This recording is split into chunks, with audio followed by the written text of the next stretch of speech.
Aujourd'hui, je vous propose une analyse politique du discours d'investiture de Nelson Mandela, prononcé le 10 mai 1994. Ce discours devenu emblématique marque l'avènement d'un nouveau ordre politique en Afrique du Sud et illustre, par sa construction et son ton, la manière dont un dirigeant peut orienter une nation vers un horizon de paix, de stabilité et de renouveau. Dès les premières phrases, Mandela adopte un ton grave et mesuré, digne de la fonction qu'il assume. Son discours vise d'abord à réaffirmer la légitimité des institutions démocratiques nouvellement établies, en évoquant la victoire de la liberté et de la justice. Il donne à son accession au pouvoir une portée qui dépasse l'avènement électoral. Il la présente comme l'aboutissement d'un long combat national, un combat partagé et collectivement assumé. Le deuxième aspect essentiel du discours réside dans l'appel à l'unité.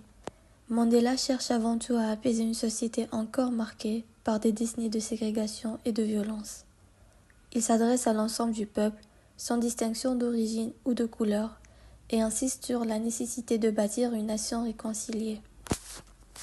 Cet appel n'est pas purement symbolique, il constitue une stratégie politique fondamentale visant à assurer la stabilité du nouvel État démocratique. Mandela comprend que l'avenir du pays dépend de la capacité de ses citoyens à dépasser les antagonismes du passé. Le troisième axe de son discours est tourné vers l'avenir. Mandela définit une vision politique claire, construire une société fondée sur l'égalité, la dignité et l'espoir. Il utilise un vocabulaire volontairement positif afin de susciter l'adhésion et de donner au peuple le sentiment qu'un nouveau chapitre s'ouvre. Cette dimension prospective est essentielle. Elle transforme le discours en un véritable programme moral et politique. Mandela ne se contente pas de constater la fin de l'apartheid, il annonce la naissance d'un projet commun fondé sur le respect et la responsabilité. Ainsi, ce discours peut être considéré comme un acte politique majeur. Il sert à légitimer un pouvoir nouveau, à apaiser des tensions anciennes et à orienter une notion entière vers un avenir plus juste.